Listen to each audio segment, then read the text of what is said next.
911페이지, 구약성경 911페이지 우리 같이 읽겠습니다. 시작. 할렐루야. 그의 성소에서 하나님을 찬양하며 그의 권능의 공창에서 그를 찬양할지어다. 그의 능하신 행동을 찬양하며 그의 지극히 위대하심을 따라 찬양할지어다. 나팔 소리로 찬양하며 비파와 수금으로 찬양할지어다.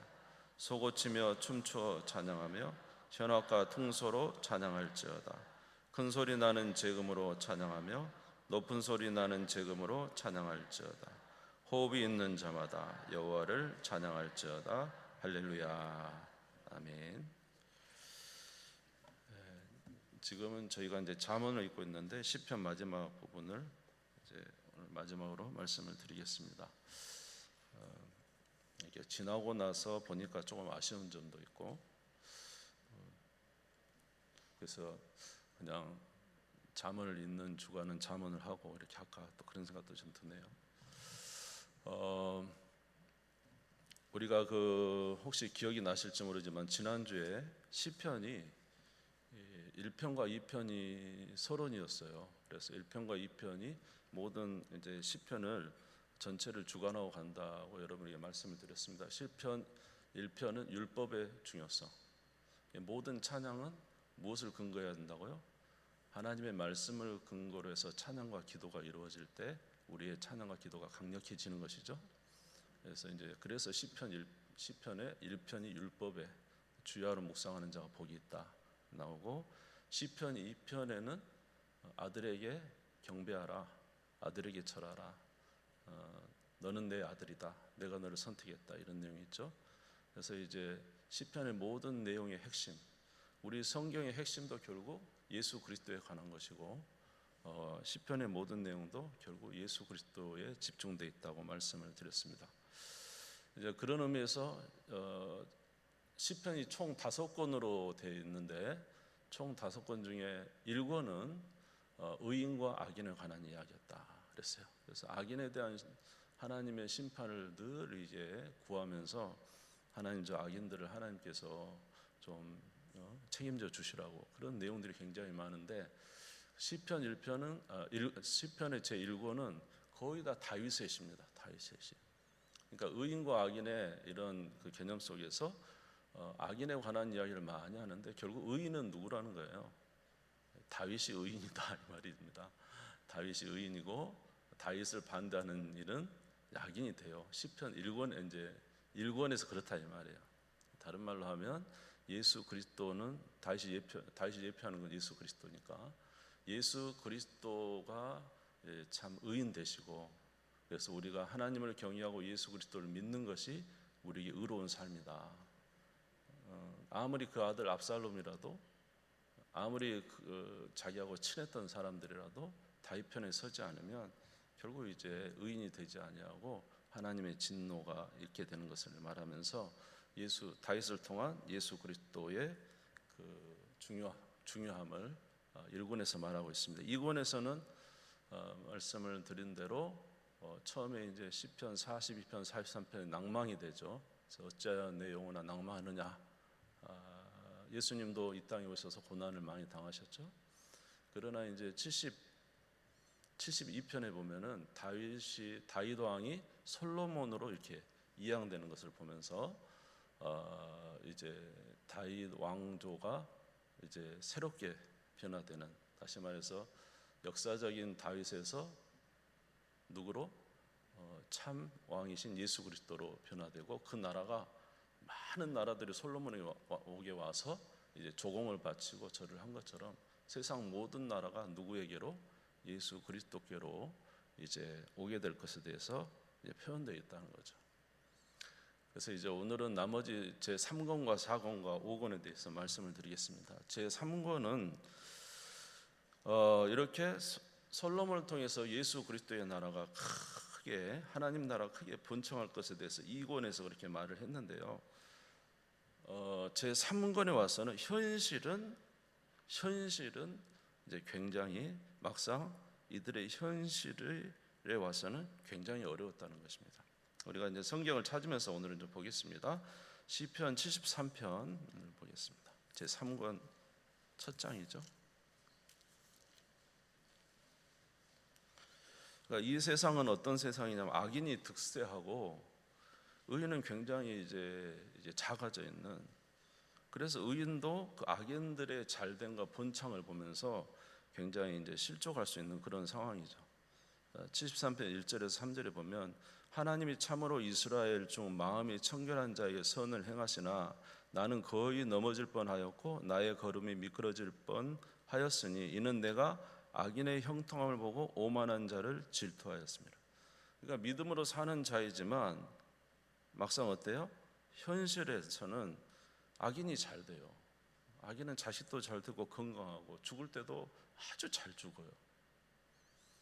그래서 의인이 하나님의 말씀대로 산 날마다 이제 고난을 당하면서 우리가 사는 것이 무슨 의미가 있나 할 정도로 이제 참 고통스러운 세상입니다. 오늘날도 마찬가지죠. 우리가 믿음을 지키는 우리가 굉장히 작게 느껴질 때가 있잖아요. 세상은 너무 거대하고 크고 잘되고 번창하고 막 재밌고, 그래서 이제 우리가 좀 실족할 수 있잖아요. 근데 이제 시편의 구약의 성도도 마찬가지라. 구약의 성도들도. 그래서 이 사람이 이런 상황이 있었는데 결국 어디에 갈 때 위로를 얻었냐면 성소에 들어갈 때야 깨달았다는 거예요. 자, 우리 17절 한번 읽어보겠습니다. 73장 17절. 17절 18절 시작. 하나님의 성소에 들어갈 때야 그들의 종말을 내가 깨달았나이다. 주께서 참으로 그들을 미끄러운 곳에 두시며 파멸에 던지시니. 주의 성소에 들어가다 보니까 인간의 종말이 생각났단 말이에요. 그래서 이제 성소에 들어가면서 이렇게 부유하게 살아도 하나님이 부르시면 누구나 다 세상을 떠나는데 이들은 그렇게 번창하고 즐겁게 살았지만 결국 하나님의 심판으로 지옥의 심판에 구덩이에 있는 거구나, 이걸 깨달았어요. 그래서 자기가 짐승 같지 않게 살고 하나님 앞에서 바르게 살기로 깨닫게 된 내용을 이제 말해주고 있습니다. 그래서 이제 이렇게 하나님의 성소에서 위로를 받아요. 저와 여러분도 이렇게 주님의 교회가 있으니까 얼마나 좋아요, 그렇죠?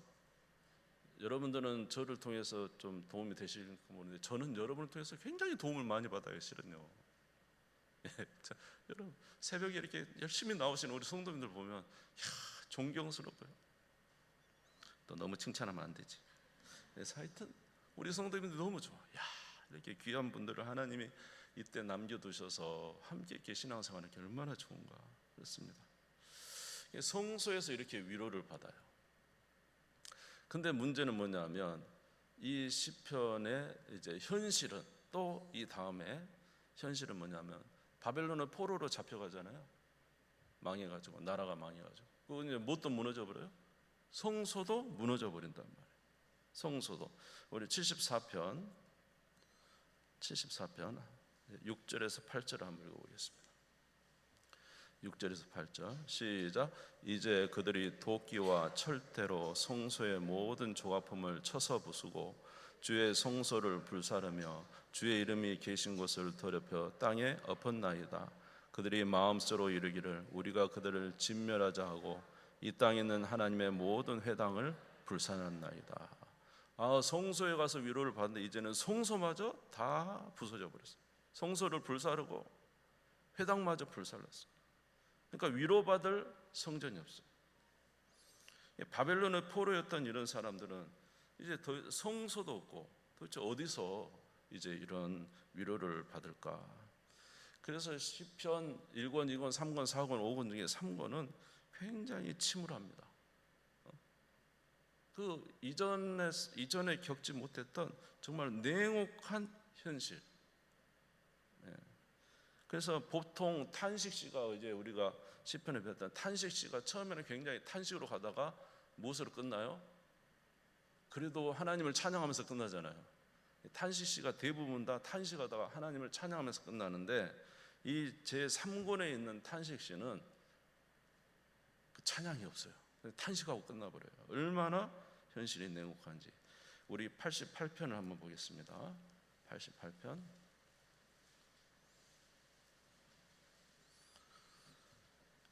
16절에서 18절입니다. 16절 18절 주의 진노가 내게 넘치고 주의 두려움이 나를 끌었나이다. 이런 일이 물같이 종일 나를 애우며 함께 나를 둘러쌌나이다. 주는 내게서 사랑하는 자와 친구를 멀리 떠나게 하시며 내가 아는 자를 흑암에 두셨나이다. 완전히 그냥 어둠으로 그냥 끝나버리는 거예요. 그리고 89편 48절 49절에 보면 이렇게 되어 있어요. 같이 한번 읽어볼까요? 시작. 누가 살아서 죽음을 보지 아니하고 자기 영혼을 수월의 권세에서 건지리이까. 주여 주의 성실하심으로 다윗에게 맹세하신 그 전에 인자하심이 어디 있나이까.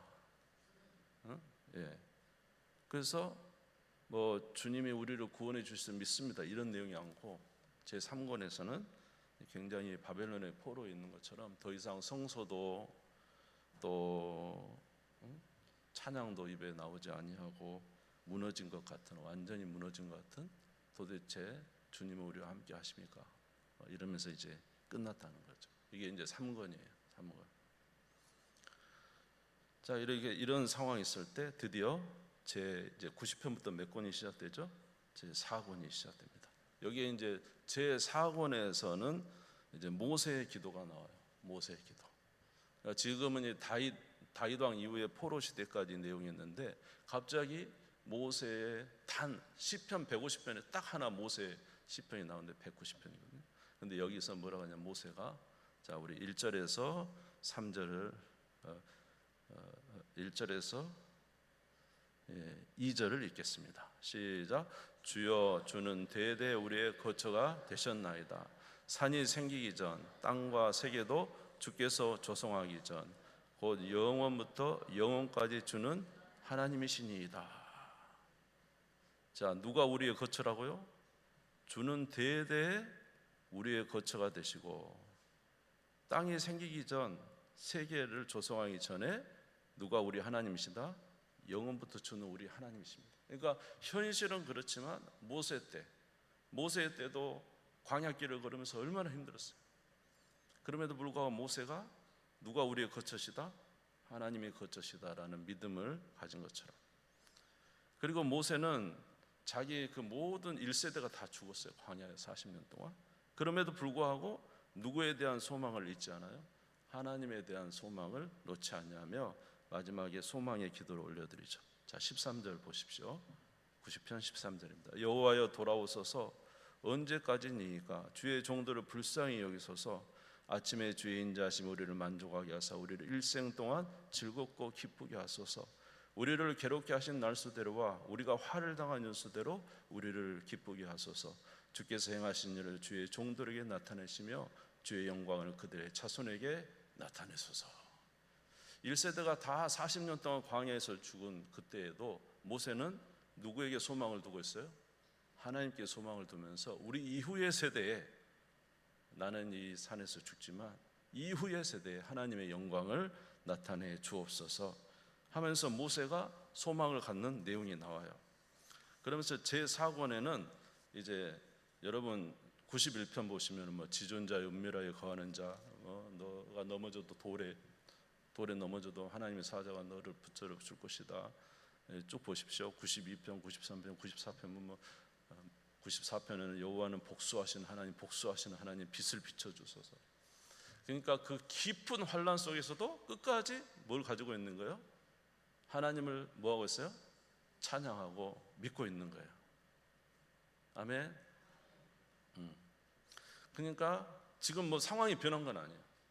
상황이 막 변한 건 아닌데 그 깊은 어둠 속에 있다가 다시 이 90편을 기점으로 해서 제4권은 하나님을 찬양하는 내용이 계속 나와 있다는 것입니다.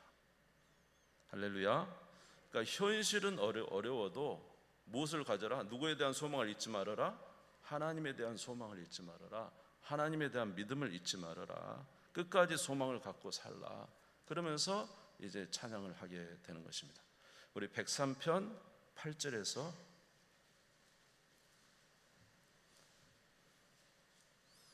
10절. 우리 하나님은 긍휼이 많으신 하나님이라고 외치고 있어요. 같이 읽어보겠습니다. 시작. 여호와는 긍휼이 많으시고 은혜로우시며 노하기를 더디하시고 인자하심이 풍부하시도다. 자주 경책하지 아니하시며 노를 영원히 품지 아니하시리로다. 우리 죄를 따라 우리를 처벌하지는 아니하시며 우리의 죄악을 따라 우리에게 그대로 갚지는 아니하셨으니. 할렐루야. 그래서 이제 하나님은 긍휼의 하나님이다. 소망을 갖고 자기들이 이제 범죄함으로 인해서 이런 괴로움을 당하고 있지만 우리 긍휼의 하나님이 우리를 돌이켜 줄 것이라는 이 믿음을 갖고 있는 거예요. 4권은 믿음을, 이제 3권은 고통스러운 현실, 아주 낙심이 되지만 그래도 다시 힘을 내서 누구를 신뢰하고? 하나님을 신뢰하고, 아멘. 하나님을 찬양하고, 하나님께 소망을 두고. 할렐루야.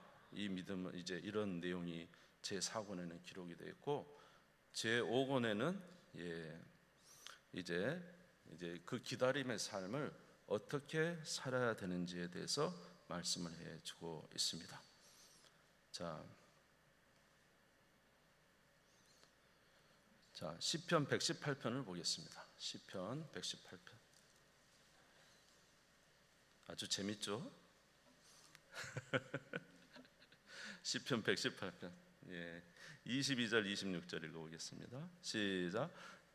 22절 시작. 건축자의 버린 돌이 집 모퉁이의 머릿돌이 되었나니 이는 여호와께서 행하신 것이요 우리 눈에 기이한 바로다. 이날은 여호와께서 정하신 것이라 이날에 우리가 즐거워하고 기뻐하리로다. 여호와여 구하옵나니 이제 구원하소서. 여호와여 우리가 구하옵나니 이제 형통하게 하소서. 여호와 이름으로 오는 자가 복이 있으며 우리가 여호와의 집에서 너희를 축복하였도다. 자, 이제 그 제4권에서 하나님을 찬양하는데 제 이제 5권 107편부터 150편까지가 제5권 마지막인데, 여기에 이제 누가 오실 것에 대해서 예언이 되어 있나요? 건축자의 버린 돌이 집 모퉁이 머릿돌. 누가 오시죠? 메시아가 오실 것에 대해서 이제 기록이 되어 있잖아요. 그렇죠? 기이한 바로다. 구하옵나니, 자 25절 여호와여 구하옵나니 이제 구원하소서. 여호와여 우리가 구하옵나니 이제 형통하게 하소서. 이게 뭐예요? 호산나 호산나. 그 다음 뭐예요? 호산나 높은 곳에서. 호산나 뜻이 주여 우리를 구원하옵소서, 주여 우리를 구원하옵소서 아니에요. 그러니까 25절이 사실 호산나예요. 그러니까 예수님이 오실 때 그랬죠. 예수님이 사람들이 말하죠. 왜 그리스도가 버린 돌인데 나중에 집 모퉁이 돌이 된다고 했느냐. 예수님이 예루살렘 성전을 입장했을 때 수많은 사람들이 호산나 호산나 했죠. 지금 이제 시편 150편에 누가 오실 것에 대한 이야기가 계속되고 있어요. 이제 그리스도가 오실 것에 대한 이야기를 하면서 이제 앞으로 이런 일이 있을 것이다 했죠. 그 다음에 시편 119편은 뭐죠? 119편 우리가 연말이었습니까? 연초입니까? 7번에 걸려서 119편을 한 주간 봤습니다. 하나님의 말씀에 대한 열정이죠. 하나님의 말씀에 대한. 자, 그러니까 우리가 지금 이 구약의 성도들이 바벨론의 포로가 있고 정말로 고통스러운 가운데 있지만 우리 하나님이 지켜줄 걸 믿는데 누가 오실 것에 대해 소망하면서 하나님의 구원자가 오실 것을 소망하면서 주여 구원하소서, 주여 구원하소서 찬양하면서 다시 무엇을 지키고?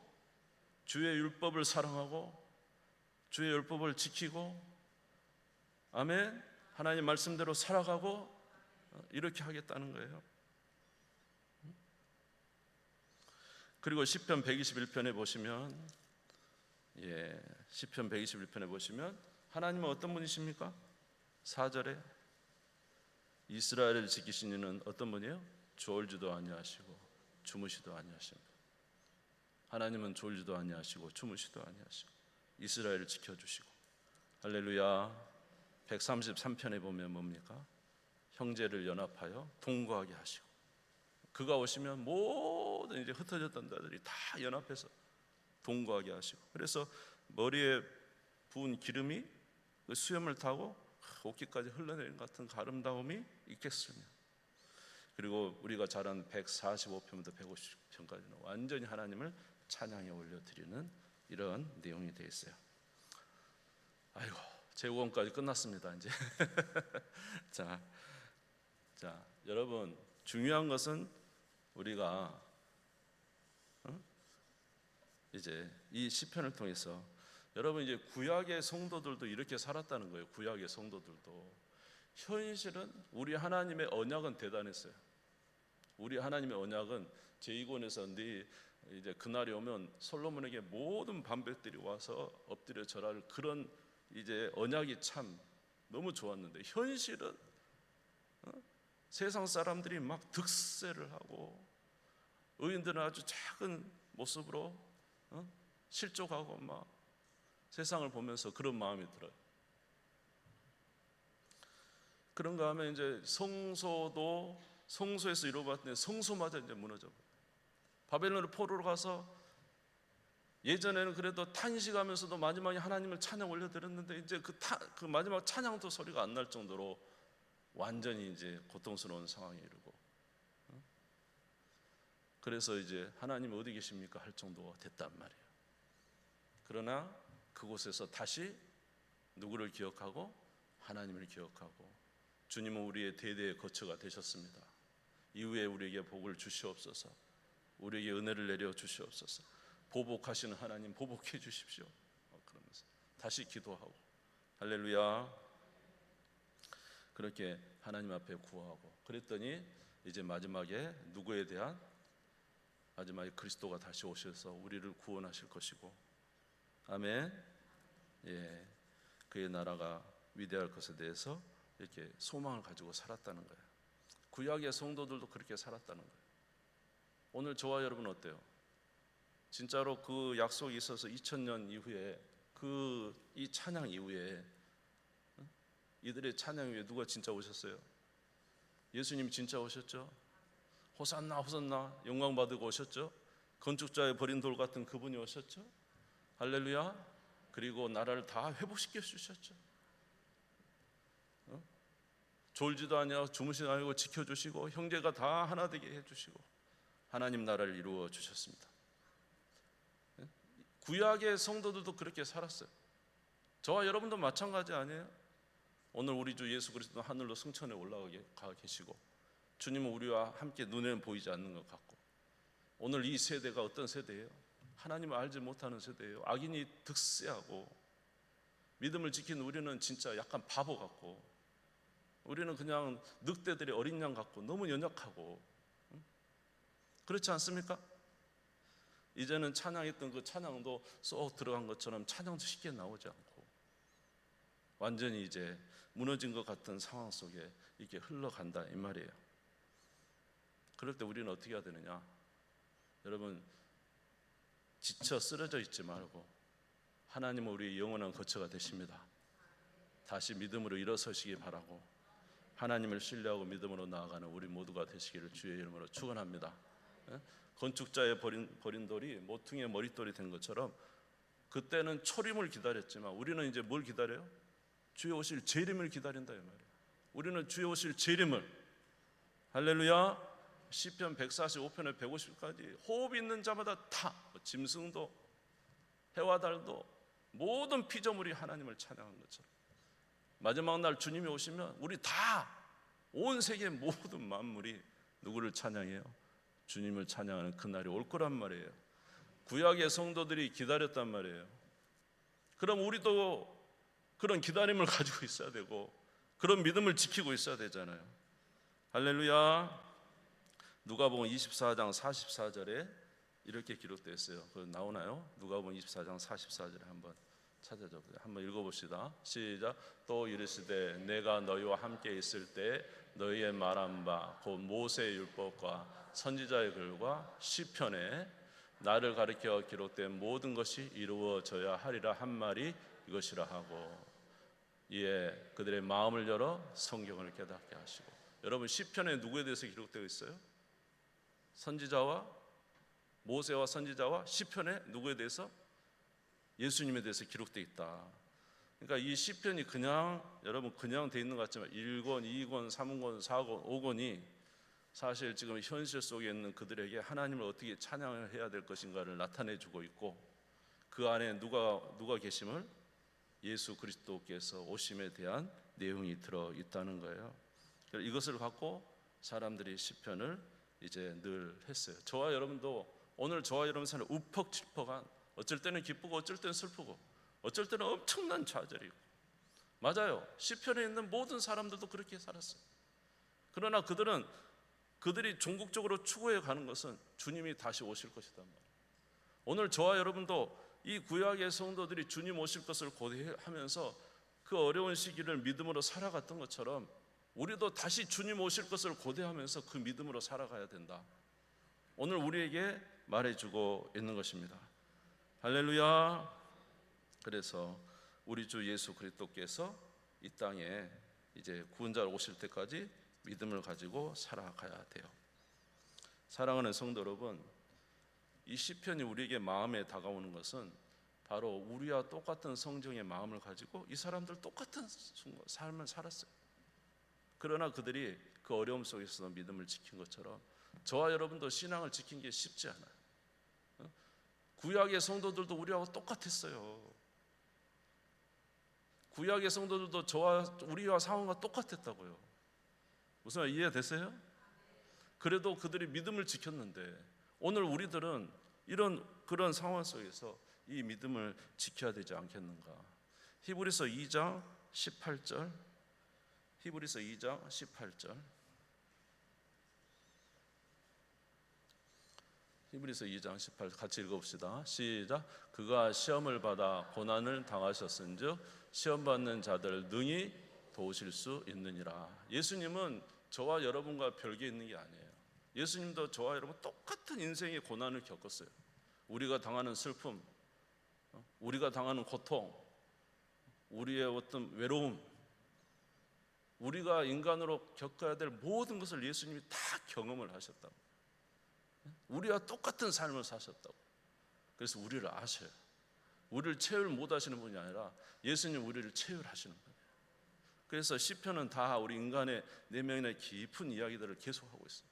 우리도 신앙이 좋을 때도 있지만 뚝 떨어질 때도 있고, 어쩔 때는 아주 그냥 낙오된 것처럼 이렇게 그럴 때도 있고, 어쩔 때는 하나님을 찬양하는 환희도 있지만 예수님도 저와 여러분 같은 그런 인생을 사셨단 말이에요. 그러니까 주님이 우리를 도와주실 수 있어요. 근데 중요한 것은 이들이 날마다 한 것이 뭐예요? 하나님을 찬양했다는 거예요. 시편은 기도와 찬양이잖아요. 저와 여러분도 주님 앞에서 기도하고 찬양하는 일을 쉬지 마시기를 주의 이름으로 축원합니다. 여러분, 찬양이 굉장히 중요한 것은, 찬양은 우리의 모든 생각을 변화하여 주님께 집중할 수 있게 해줘. 찬양은 우리 하나님을 기억하게 해주고 하나님을 사모하게 해주고 우리의 생각을 세상에서 하늘로 끌어올려서 주님을 보게 하는 일이 찬양하는 일이라. 기도도 마찬가지예요. 그래서 우리 시편은 기도와 찬양이에요. 저와 여러분의 삶 속에 이 기도가 끊이지 마시고 찬양이 끊이지 마시고 우리의 삶에 어려움이 있어도 기도와 찬양을 계속하는 우리 모두가 되시기를 주의 이름으로 축원합니다. 한번 따라서 해봅시다. 구약의 성도들도 믿음을 지키고 주님을 고대했는데 우리도 주님 오실 것을 고대하고 믿음으로 삽시다. 할렐루야. 기도와 찬양을 잊지 말고 살아가는 우리 모두가 되시기를 주의 이름으로 축원합니다. 기도하겠습니다. 하나님 아버지, 시편이 그냥 기록된 줄 알았는데 시편 1, 2편을 기준으로 이렇게 150편에 이르기까지 하나님의 모든 역사들을 진행하고 있는 것을 보았습니다.